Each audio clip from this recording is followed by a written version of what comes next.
Hello and welcome to our video series for Mental Health Month, where we talk to experts and people with lived experience about their strategies and tips for better mental health. I'm Liz Farquhar, and today we're talking about the link between mental health and exercise. And joining me is Dr. Ryan Drew from the School of Biomedical Sciences at the University of Newcastle on the Central Coast. Welcome, Ryan. Thank you for having me. Now, you're a physical activity researcher and you've got to focus on how exercise can affect and improve the physical and mental health of men. What's happening when we exercise? What goes on in our brains when we're exercising? That's a great question. So we've known for a long time that physical activity has these really powerful improvements on physical health, but now strong research has also shown it's really good for us from a mental perspective.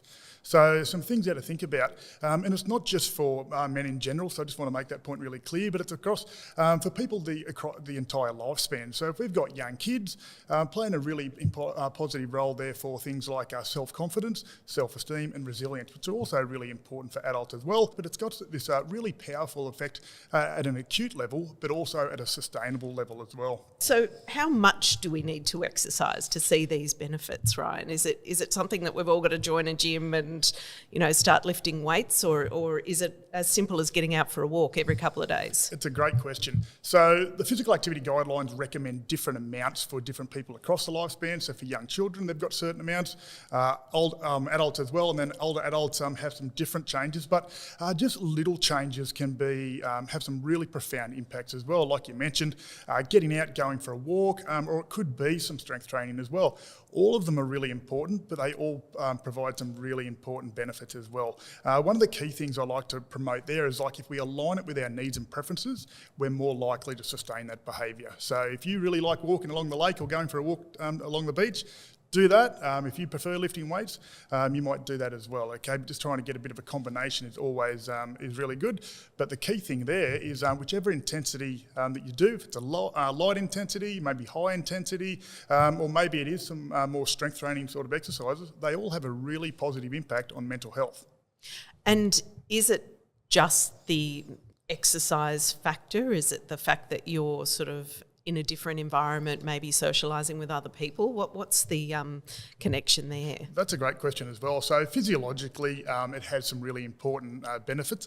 But like you mentioned, that social support, being with family, being with friends, just doing things that we enjoy can have a really positive impact as well. So, it's great for social support and all the things that we do enjoy. If you add those things together, we have some really positive impacts.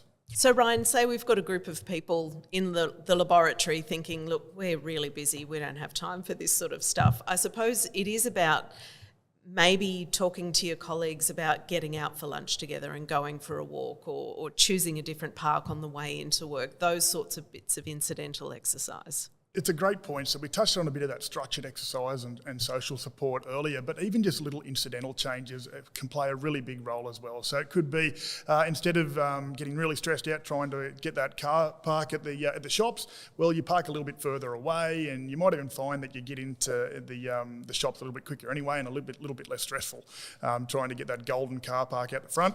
But it also could just be on the way to work. So rather than trying to park really close to the office door that we touched on, getting off or parking a little bit further away in the street, you might even find some free parking that might be helpful as well.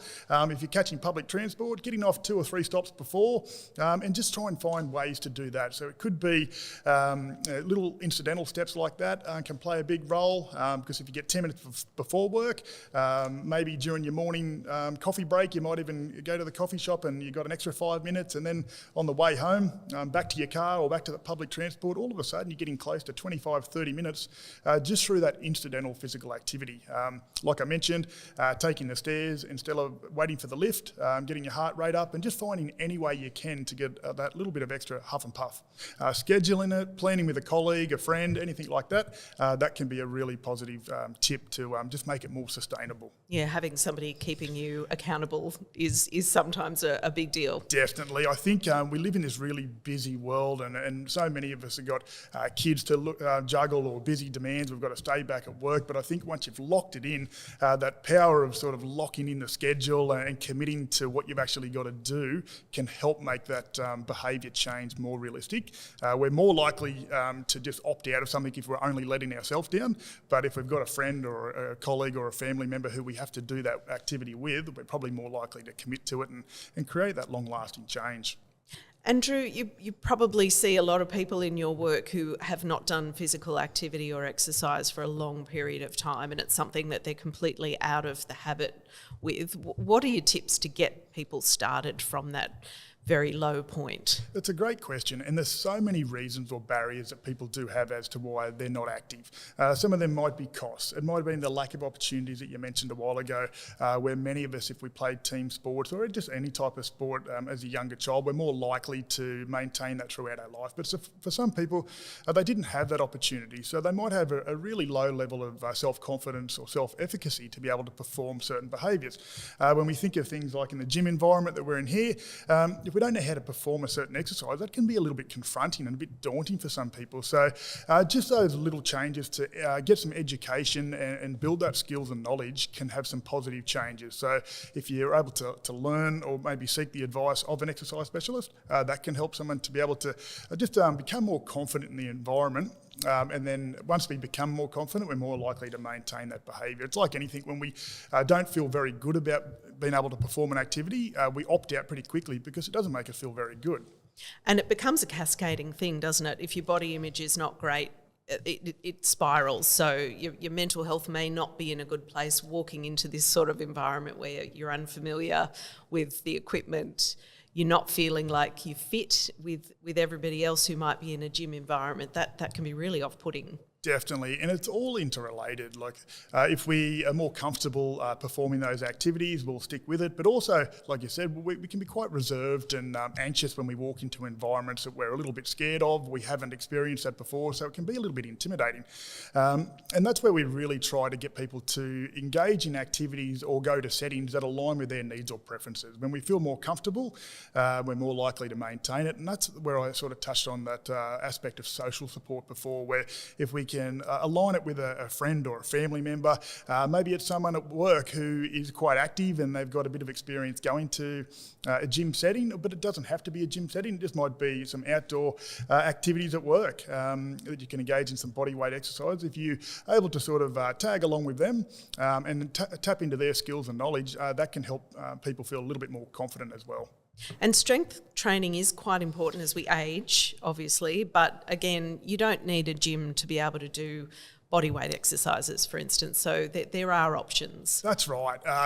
Gyms can be costly places as well, and when we live in a place, or we're experiencing a bit of a cost of living crisis at the moment, or for people juggling multiple demands and paying for kids' sport or mortgage and rent repayments, you absolutely don't need to go to a gym. They're great if that's what you prefer, but it's also effective just to engage in those bodyweight exercises that you mentioned. There's some really good apps that are free, which promotes cost effectiveness, and some of them go for as little as like 7 minutes.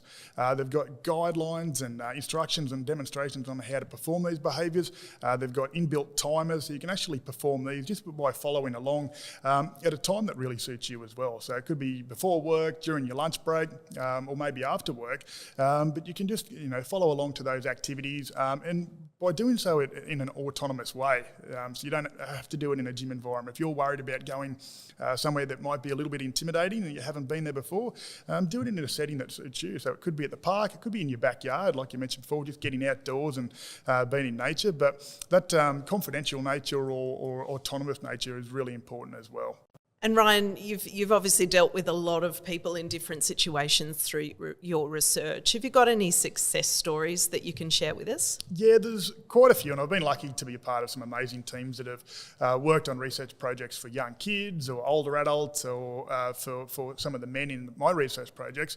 But there's one story in particular from when I was completing my PhD, and I think the story just resonates with so many people, that he was a father that just worked long hours. He took on the burden of that, and he had a pretty high pressure job in a leadership role at his work, and he just got into some poor lifestyle behaviours in terms of being physically inactive, eating some poor foods or just sort of like quick options because he was so busy, poor sleep, and sometimes he mentioned he had quite a few too many beers at night just to help him unwind, and he felt like he was becoming a bit of a prisoner in his own body.